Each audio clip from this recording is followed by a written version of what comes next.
You're listening to the Voices of the Vic podcast with Ben Aiton and Mike Duffy.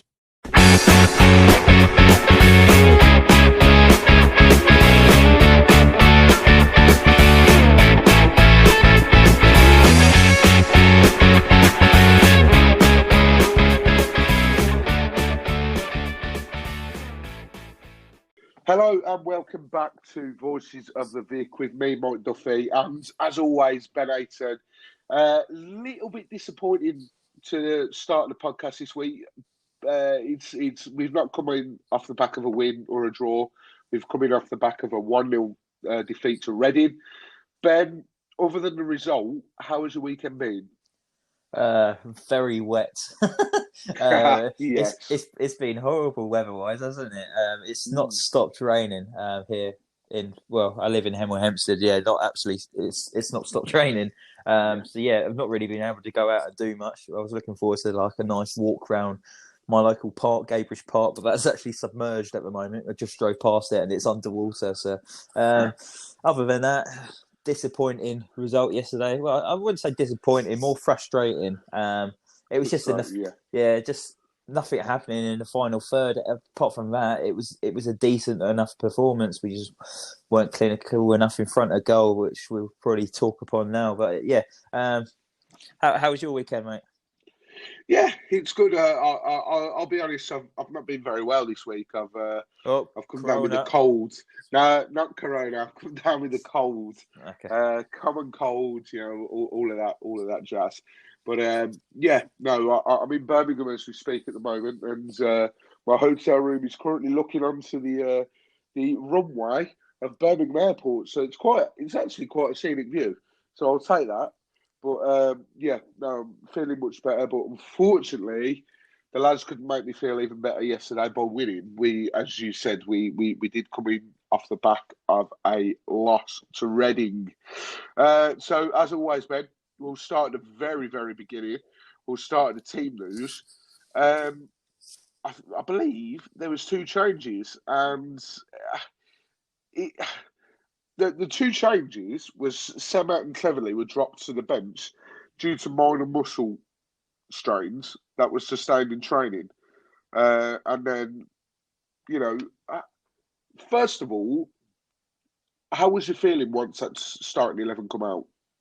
I was kind of expecting a few changes because Ivic was talking in a press conference a couple of days beforehand saying that there was a few knocks in his squad, but he wasn't prepared to reveal who they were. So, but I was fully expecting one of them to be Chalobah because he went off feeling his hamstring towards the end of the Luton game. So I was surprised to see him starting and seeing that he recovered.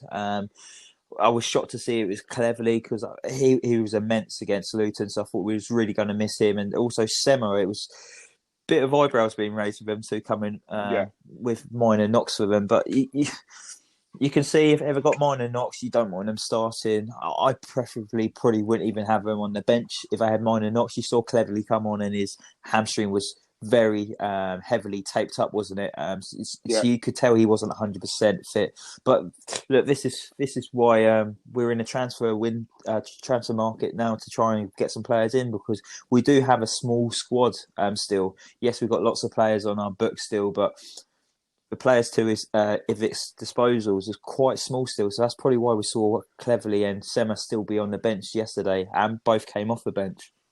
Yeah, no, completely agree. Ideally, in an ideal world, we would have started with Sema and Cleverley from the start. And possibly I would have dropped Berkshire to the bench. But do you know what? I think based on the starting 11 and based on who we had fit available to pick, I thought we certainly started absolutely superb. Berkshire getting forward, we were looking really good. Joe Garner. What year am I in? Joe Garner. Garner, played absolutely brilliant so far. James Garner. Chalobah, one thing I want to make clear is, yes, Nathaniel Chalobah didn't have the best of games, but I think at the moment he's a bit of a scapegoat for Watford fans. Like, if there's a problem, everyone's seeming to point to Nathaniel Chalobah. Yeah, I agree. Which I think is a little bit unfair. because I thought Chalobah sort of played as well as everybody else did out there. Yes, there was a few wayward passes, but other than that, I think Chalobah was generally okay. So, going on the starting 11, if there's minor muscle strains in the week, it can't be helped. So we'll take that. But other than that, I think the squad altogether, as we've said time and time again, Ben, which I feel I have to stress this point again because of what I've seen on social media, we cannot judge this team pre-October. Yeah. Because the transfer window closes, the international transfer window closes this Monday, as we record this on the Sunday. So it closes tomorrow. And then I believe the English transfer window, is it a week tomorrow, Ben? I believe so. I've seen a couple of things. I don't know if it's next Monday or like next Wednesday, but it's early next week. Exactly. So we cannot judge this team based on what it is at the moment. I would expect a few more outgoings and a few more incomings come next week, whenever the transfer window is. So, yes, it was frustrating. I think we're best off starting at the very beginning. What a first half that was, Ben. Like, we sat here and spoke about the Sheffield Wednesday game and how poorly we started.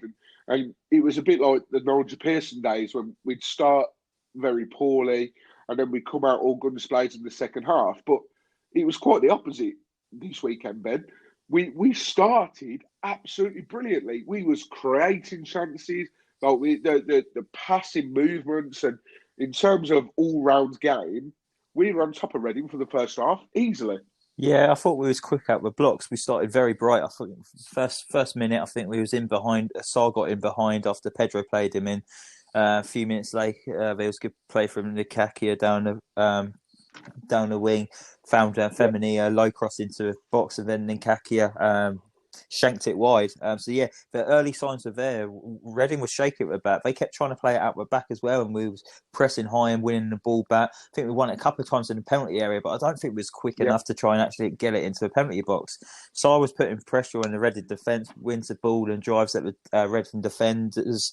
He had a shot into the side netting, and then James Garner had a free kick which absolutely cannoned off the crossbar. That was so close. And then what I thought turned the game was 25 minutes in, Tom Dele-Bashiru went down injured, and I thought the moment he got injured and went off the pitch, we weren't the same side. I thought everything was going through Tom Dele-Bashiru. He was creating opportunities. He was linking up play. And the moment he went off and we brought Ken Sema on, yes, we love Ken Sema, but he was kind of playing out of the position, really, wasn't he? He's better out. He's better out wide. And he was trying to play tucked in a bit more, as than Tom Dele-Bashiru was playing. But I felt so sorry for Bashiru when he went down injured, and I winced when I saw it back. You could see his studs get stuck into the pitch, and I kind of you saw that it hurt the lad, and he was like, I don't want to go off. But deep down, and I think many Watford fans were thinking, you need to go off here, mate. You can't carry on. Don't make it worse. And then he went off, had a little bit of treatment, came on. 5 minutes, not even 5 minutes later, he was down the left-hand side, the ball came to him, and he went to cross it in with his left foot, and the moment he turned, it went again, and it was like, you could see it coming, you knew it was going to happen. I would have thought the medical team of Watford would have said something to Ivish saying, you need to take him off, something seriously could happen here, but absolutely gutted for him, and I really, really hope that it's not too serious. I've got everything crossed for him. Yeah, no, absolutely spot on, Ben. I thought we definitely started the better of the two sides. James Garner obviously ratting in the crossbar, but I was sort of watching it and I was thinking, like, how many chances do we need to put this ball in the back of the net? And I thought, is this going to bite us on the arse? And obviously it did in the end, which we'll speak about in a minute. But I completely agree. As soon as Dele-Bashiru went down that first time, I personally would have brought him off then. Yeah. Because it took him a while to get up. Fair play to the lad. He obviously wanted to stick by and he wanted to, continue on his own accord, and he wanted to, sort of fight a little bit. Got no problem with that. If he wants to continue and he wants to fight and he feels he's fit enough, I'm all for that because we didn't see that character last season when we went down. But when he crossed that ball in a second time and he went down, I thought, okay, this could be quite. We still don't know the extent of it. I don't think it's fully come out yet, like the extent of his injury. So hopefully it's not too bad because I thought Deli Basiru was our sort of main spark in that first half. Yeah. I thought he was brilliant when he come on against Luton as well. I think he's going to be quite a handful this season. Hopefully he's not out for too long. I can't see him being out for too long. But I thought he was absolutely brilliant. Yeah, I hope not. It was his first league start for Watford yesterday as well, so you can see why he didn't want to go off. He'd just been handed this opportunity. He was in the starting lineup, and yeah, it just went so badly for him with that injury. He's been excellent recently. It's a massive blow for him. Just got himself into a side, and that happens, and it was just so bad for him. I just hope it isn't that ACL, which we all possibly think it could be. I really hope it's not an ACL because obviously Gerard Deulofeu went off with an ACL against Liverpool. So I really, really hope it's not an ACL. But his first league start, and I thought he was absolutely brilliant against Luton when he come on to start with.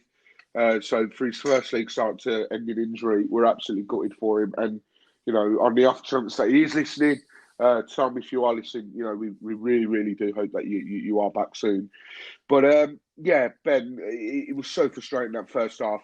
The amount of times we knocked on that Reading door and we just could not get through for the life of us.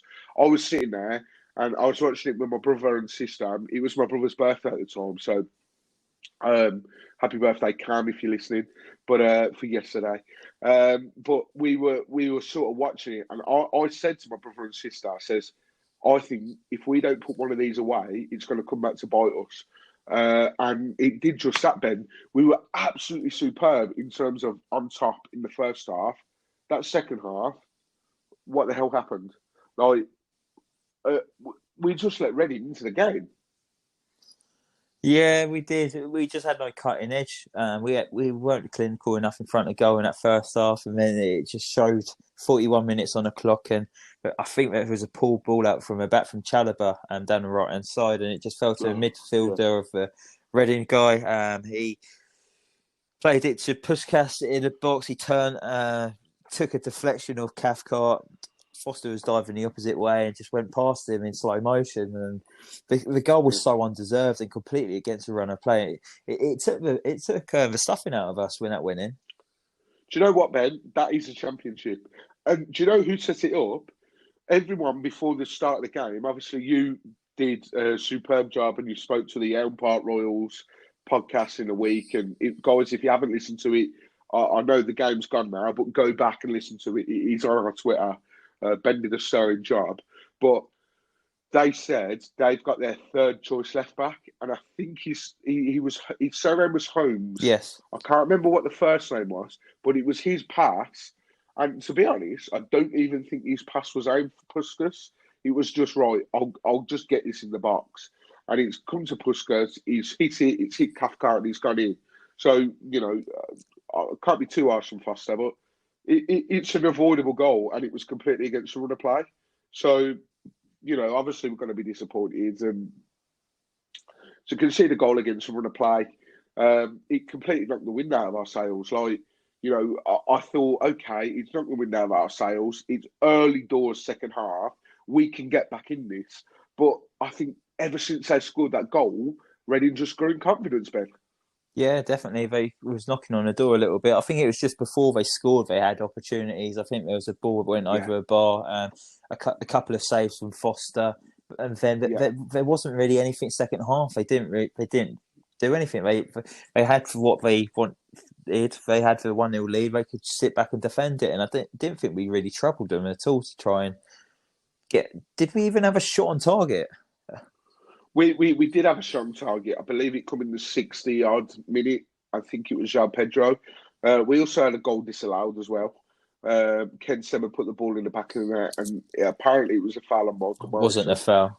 Looking back on it, it wasn't a foul. Soft. But they're given, and we can't do anything about it. It's not as if he made the foul, he scored, and then it was disallowed. he made the foul, and then bam, Gavin Ward, the referee, give the foul, and then he scored. So I would have been more frustrated had the goal actually stood, and then it was ruled out because of the foul. But other than that, the second half was very lacklustre. Like they grew in confidence that second half. Like as soon as they scored that first goal, they grew in confidence. Also, I do want to point out, I know this is a Watford podcast, but what the hell are they feeding Aluko? Like Aluko hadn't played in 18 months. He hadn't started a game in 18 months. He was their best player yesterday, 100%, hands down. Like I don't know what they've been feeding him, but he was absolutely superb. So hats off to them. But it's frustrating. It's one of them games where we've dominated proceedings. This is a championship, Ben. Like I was in the pub yesterday after that game, and I've got a few mates that are Birmingham City supporters. I've got a few mates that are Aston Villa supporters, and they didn't actually know the score. So they was like, "How did Watford get on?" I said, "We lost 1-0, but we battered them." And at the end of the day, in the championship, you could batter a team for 90 minutes and still lose 1-0. That is a championship. Listen, 9 times out of 10, if you do that in the Premier League, you're either going to hang on for a draw or you're going to just about scrape it. Championship's ruthless. Like I'll have my hands up. I think we battered Reading that whole game. But Ben, it all comes down to the cutting edge. We haven't got that striker that puts the ball in the back of the net. And I think I'll tell you 2 players that we've missed: Perica and Andre Gray. I would never thought I would say that on this podcast. Ever. But how much did we miss a striker like Perica and Andre Gray, Ben? Yeah, I do think we missed them both. It'd be interesting to see what happens during this international break. I think we might have to change our formation a little bit because I don't like the look of seeing Sarr playing centrally. He's so much more effective out wide. And I don't know if Pedro needs to have someone else up top with him, maybe. Yeah. But yeah, mobile. Yeah, definitely. I thought we did all right until we got into the final third. Like you say, we just weren't clinical enough. We definitely lacked that number 9 striker that you would keep in the box. Like Sarr and Pedro kept searching for the ball. Like every time Nikaki had the ball, he looked up and both Sarr and Pedro weren't in the box because they was coming in search of the ball. We was wasteful in possession. Didn't really create any clear-cut chances. That game suited Deeney, Gray and Perica down to a T yesterday. They would have thrived off that game with all the runs they was making and like balls into a box. But look, on another day, we win comfortably. And like you say, the championship's the championship. Any team can beat anyone on its day. It's ruthless. But we still need reinforcements into this team, don't we? I know we've got Gray and Hughes to come back during the international break, which will be massive. And they'll probably be signings in themselves, they'll feel like. But we've got to be patient with Ivic and this Watford squad. We've got a depleted squad. Transfer window still open. Could be ins and outs. Let's, like you said at the very start of the podcast, let's judge this after the transfer window's closed. But considering what a disruptive start to the season it's been, and how much it's potentially still has to be resolved, I think 7 points from the first 4 games isn't too bad, considering everything that's going on behind the scenes. Definitely not. And I'm glad you made that point, Ben, because considering that Vladimir Ivic doesn't have the squad at his peril that he wants, like we've still got players that will move on, and we've still got players that will come in, and we've got 7 points from 4 games. I know there's teams at the top at the moment with 5 points from top of the league. Who cares? We've got a team at the moment which is unsettled still. We know that, Ben. Like we've got players that might be going, might be staying. We don't know, and there'll be players coming in. But as you've rightly said there, we've got 7 points from the first 4 games. I will happily take that. And it's not been an easy run of games. Sheffield Wednesday, who are fighting for their lives because of their points deduction. Reading, our first defeat, who have won every game so far with Bristol City. Luton, an arch enemy sort of thing. So, the pressure's going to be on there. Middlesbrough, Neil Warnock. every game we've had so far has not been easy by any stretch of the imagination. So, yeah, I'm with you on that, Ben. To have 7 points so far, I'm happy. We're currently 7th in the league. I don't know what scores at the moment because as we record, there are games going on at the moment. I think Brentford were losing to Preston. They lost 4-2. And then Stoke were losing to Birmingham as well. I believe that game's probably finished as well. But, to have 7 points at this stage with a squad that isn't settled, I think everyone will agree. It's absolutely superb at the moment. So, let's not panic, because I know there is a lot of Watford fans out there at the moment where we've seen on social media where everyone's panicking. Let's not panic. We've got an international break now. We've got Will Hughes and Andre Gray coming back. And, we'll go again with Derby on the Friday night after the international break. So, yes, it was disappointing to lose, but there's a lot of positives to take out of it. I know it sounds cliche, but we dominated that game. We really, really did. And hats off to Reading. Really. Usually, don't get me wrong, I was annoyed that we lost, but the Reading fans are actually half decent. The Reading fans we spoke to and whatnot, they are half decent, so I'll give them that. But, I feel a bit bad for saying this, but I don't think their unbeaten run's going to continue for much longer, but we'll see. But, it was disappointing to lose. But, Ben, the next topic we're going to talk about is what we were wearing for the Reading game. Take my money, please. How good is that third kit? Oh, it was bloody gorgeous, wasn't it? Very stylish. I love it. It really is. I would happily have that as our home kit. I just love it so much. I can't have it as our home kit, Ben. We yellow. It's just it's fantastic, ain't it? It's much better than the white away kit, and the white away kit's lovely as well. But oh my god, we've been crying out for decent kits for a while now. We're very lucky. We've just been given 3 really nice kits from Kelme. They're really good designers, and was it like a 2-year contract? Because I'm really looking forward to next year's kits already. Well, do you know what, right? I don't mean to sound biased, but I think we've got the 3 best kits in the league. Hands down. I genuinely mean that. I know Derby have got this pink one, which is very nice, which they wore yesterday when they beat Norwich. But genuinely, I think we've got the 3 best kits in the league. That black one, I put a tweet out earlier on my actual personal Twitter. Us larger gentlemen are absolutely jumping for joy at the fact we've got a black kit, because black's so slimming, isn't it? So, I can wear that, I'll look $1 million. But honestly, the black kit looks absolutely gorgeous. Chris Stark obviously revealed it with Helen Ward, I believe, and Gifted Noel Williams was wearing it at the end. I would say that leaked tweet was possibly part of it, Ben. Do you reckon he meant that? Oh yeah, 100%, 100%.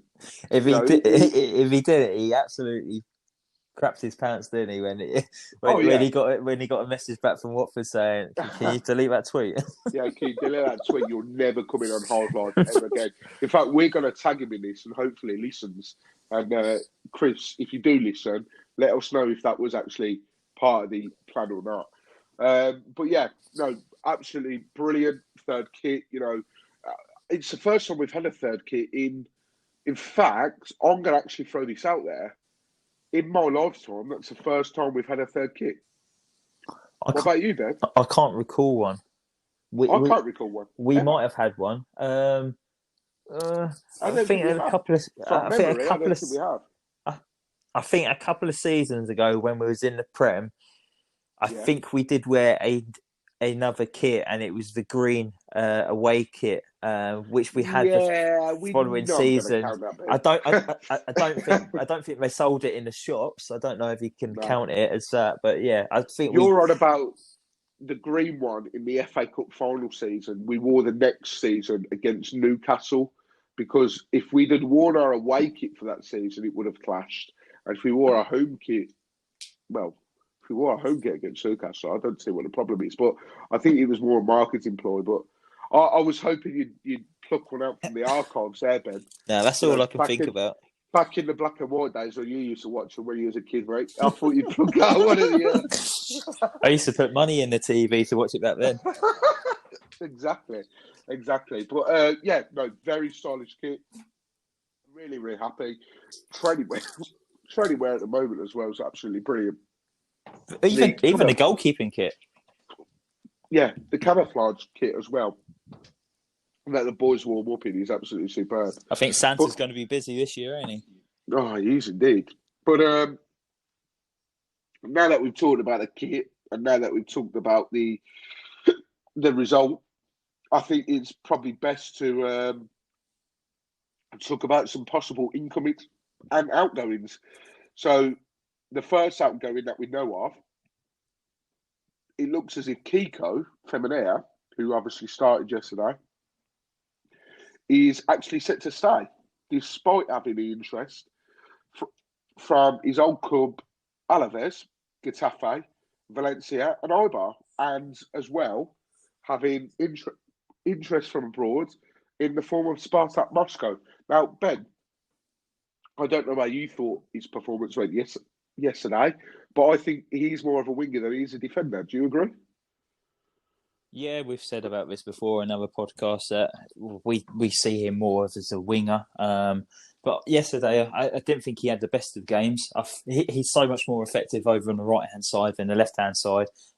He didn't really give us any balance yesterday. But I think it would be good to keep him as backup for Nketiah because he's not going to get in ahead of him because he's been absolutely immense this season. I'm quite happy to have him as a backup if he looks like he's staying, which it does look like he's staying. Yeah, completely agree. You know, I actually thought he had quite a decent game. The frustrating thing I would say is he needs to cross it in a bit more.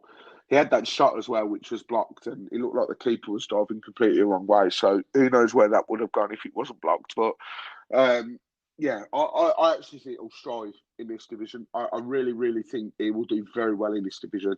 So I'm really, really happy for this.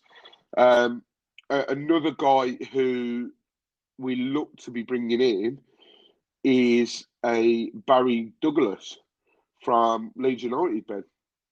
I think it would be good. If it's just wanting that left-sided fullback to come in for a while now. I just think he's going to fit in really well. He seems like a really likeable character behind the scenes. I've seen the Leeds fans are saying he's 31 years of age in his last year of his contract at Leeds United as well. He's a left back / left wing back. 39 appearances and 5 goals for Wolves, and this season they got promoted. For Leeds, he's got 42 appearances. He's got only 1 appearance for Scotland, but I wouldn't really be concerned about that because he does have Andrew Robertson ahead of him for Scotland. Championship winner with Wolves and Leeds, both won the title and got promoted to a Prem. Unfortunately, both times he's got promoted to a Prem with them, both teams have looked to ship him on afterwards. He only played for Leeds 15 times last season, so I think a few injuries came in last season. He's also known for his free kicks and set pieces ability. I had a quick look earlier on their Leeds social media, and they look like they're quite sad to see him go. He's a very likeable character behind the scenes. He looks like he gives everything for the cause. He gets stuck in. He can whip a good delivery in. But he is actually Leeds' third choice left back at the moment at the club. So that's probably why they're looking to move him on. Yeah. Listen, you know, we're desperate for a left back. Like at the moment, we've got Kiko Feminea. Messina's out till, I want to say, November. I don't know what the latest is on Messina. It could be longer, it could be less. We don't know. But basically, we need a left back. And if Barry Douglas is the man to come in, then I'm more than happy for that to be the case. As you've said, Ben, obviously he's been there with Leeds, he's been there with Wolves. When they get up, they don't obviously rate him and they sort of look to move him on.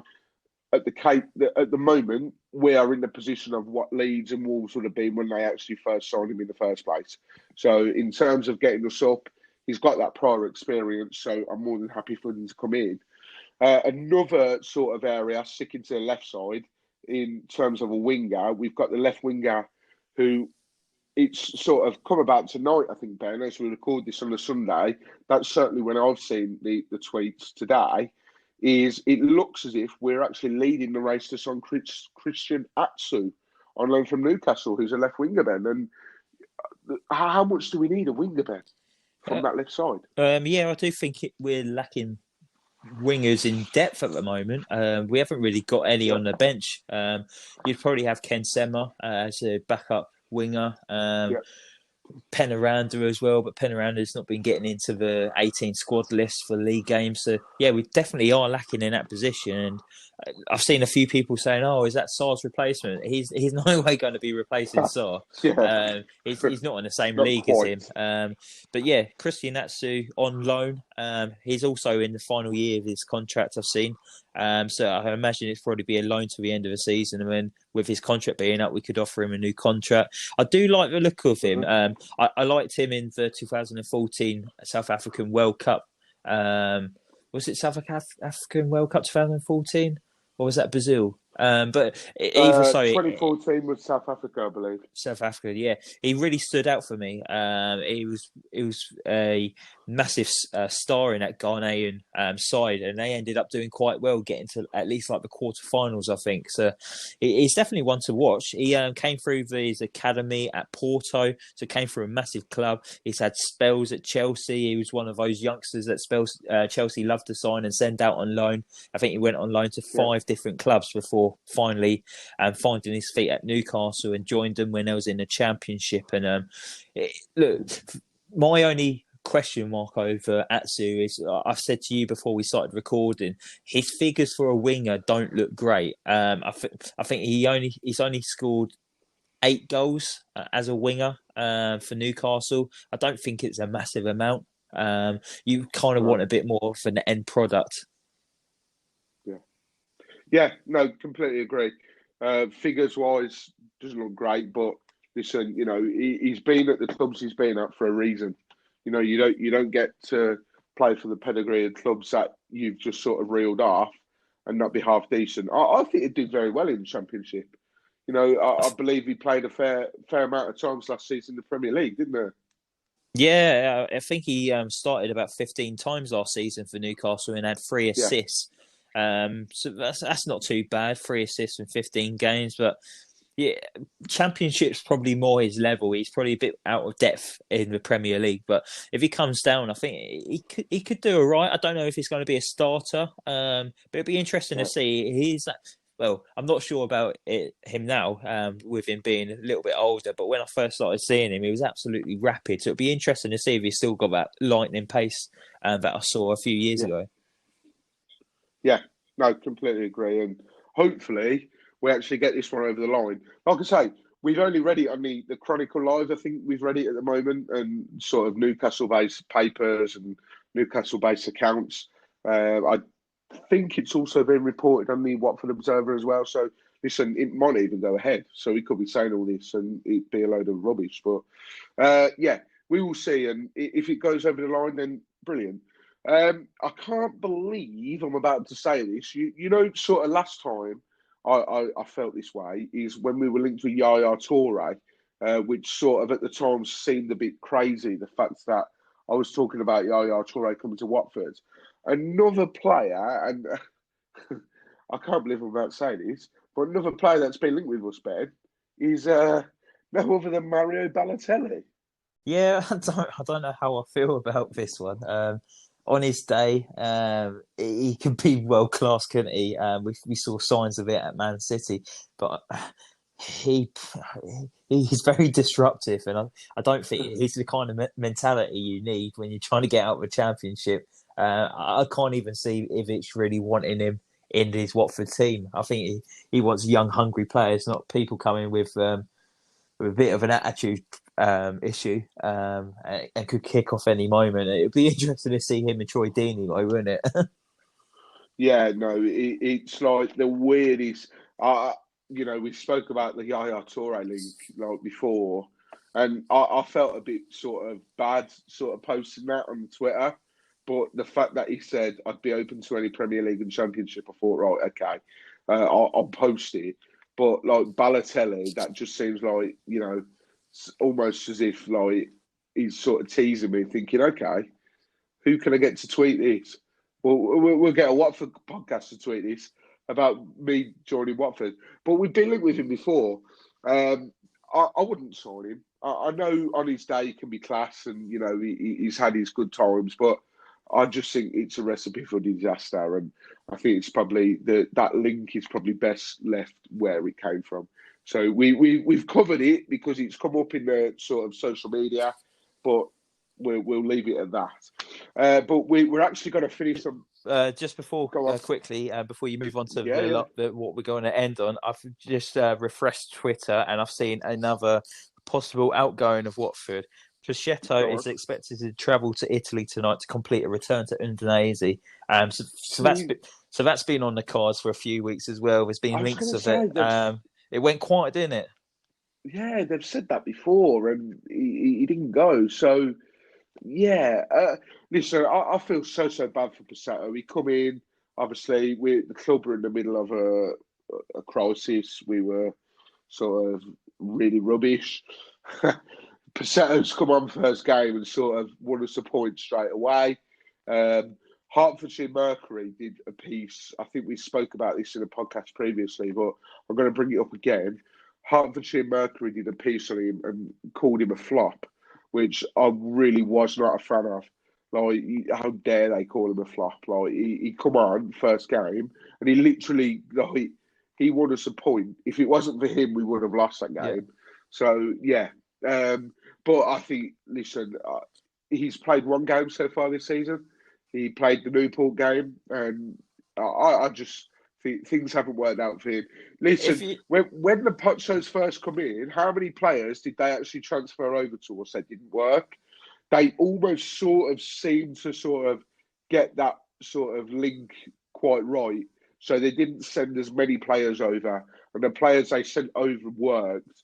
But I think this is the first one since when they first joined that they've sent over, and it hasn't quite worked for them. Yeah, I'm just looking at this as well from a bigger picture. We're looking to try and get people out through the door before we get players in, and if this makes the Atsu link more real now. It looks like Passetto could be out, and then we're looking to replace him with another winger with championship experience, which he had with Newcastle. So it's all starting to tick boxes now, isn't it? Yeah, and you make a very, very relevant point. With Passetto going out, that leaves Christian Atsu coming in. Everything's sort of falling into place. And look, if Christian Atsu comes in, we'll shake hands with Passetto. Thank you very much for saving us a point against Tottenham. They didn't beat us last season. We'll see our separate ways. And do you know what? If Passetto went to Udinese, best of luck to him. Same as everyone else that's moved on. I've had no qualms with anyone else that's moved on. Absolutely no qualms whatsoever. But I think the best thing for us to finish the podcast on is the absolutely amazing news, if it's true, of Capoue is meant to be joining up with the rest of the squad, and it looks like Capoue might be staying, Ben. Do you know what? I think that would be a signing within itself. How big would it be if Capoue stayed? It would be absolutely massive. So we're going off seeing Roy Moore, who is the leader of the 1881, who set that up incredibly well, and it's improved the atmosphere so much. It's so much better now. Like, you actually go to a Watford game and it's not the library, there's a bit of atmosphere there, and it is absolutely buzzing, and hats off to Roy Moore for that. But yeah, Roy Moore put out a tweet today. He obviously has connections with the club, so he must have heard rumours behind the scenes saying that Capoue's had a change of heart and he's wanting to stay to get Watford promoted, and that's just music to Watford fans' ears, isn't it? I know it's not ideal that we didn't have him at the start of the season, which would have been more effective for us, but look, it looks to me that he's not getting that move to Valencia, and he's like, you know what, Watford have been so good to me over the years. I'm still under contract. I didn't get my move away. I'm going to give absolutely my all to the club, and I'm going to try and get them back up into the Premier League, and that's where they deserve to be. So, yeah, it's just music to my ears, mate. I think he would be absolutely boss the Championship as well. He'll be one of the best midfielders in that division. Yeah. Well, we without a shadow of a doubt, we don't even need to go on to that subject. I genuinely think he will be the best midfielder in the Championship, hands down. But it would be absolutely massive. We could be having Capoue back. Hughes is meant to be back after the international break. Andre Gray. Listen, we've said it before in this podcast. This team will start to take shape in October because the transfer window closes and we'll have the players coming back from injury. So this team, judge this team at the end of October. Judge it then. And then we'll see like how well this team can do. I'm really, really excited, Ben. I don't know about you, but I am so excited. Capoue coming back, Hughes coming back, dare I say, Gray coming back, Paritza coming back, possibly Deeney staying as well. I would expect Delafeu to move on, Welbeck as well. But there's exciting times ahead as a Watford fan, and I really, really cannot wait. But yeah, thank you very much, guys, for listening. As always, it's been an absolute pleasure talking about the game, talking about the incomings and outgoings. Hopefully next time, we've obviously got a week to sort of, with no football. A little bit disappointing that we're going into an international break off the back of a defeat, but hey, you can't win them all. Me and Ben are actually going to be back next week because we're going to talk everything transfer window. So hopefully, by the time me and Ben are back in your ears next week, we would have signed a few and a few would have gone. That's what we're expecting at the moment. It could be the craziest transfer window for quite a while if we keep hold of some players. So, yeah, next week, me and Ben will be back to talk everything incomings and outgoings. We'll also be speaking to a Derby podcast as well, with the game coming up on the Friday night. It's live on Sky. Watford are actually live on Sky 3 times this month. Who is it we've got, Ben, on Sky? We've got Derby on Sky. I want to say we've got Bournemouth on Sky as well. Yeah, and Wickham. Who's the third one? Wickham away. On Sky as well. Yeah. So, 3 times on Sky. That also means that the people that have paid £20 to secure a seat will get free codes in their inboxes, myself included, for these games that are on Sky as well. So make sure you keep an eye on your inbox on that one as well. But yeah, we thank you very much for tuning in as always. Me and Ben often talk about this behind the scenes, before we come on. We really, I know we say this all the time, but because of recent figures that have occurred, we're not going to talk about those figures, but because of recent figures that have occurred, we really cannot thank you guys enough. Like, keep the comments coming, keep the likes coming, keep the retweets coming. Head over to our Facebook. Make sure you like us on Facebook, Instagram, Twitter. Make sure you like us on everything. We really cannot thank you enough. Thank you very much for listening. And next time we speak to you, we shall be able to fully assess the squad that Watford will go with until the next transfer window. So, yeah, thank you very much for listening. Unfortunately, it was a defeat to go into the international break on, but next time we will speak, hopefully it will be a victory. But, yeah, stay safe, Watford fans. Keep dreaming and come on, you horns.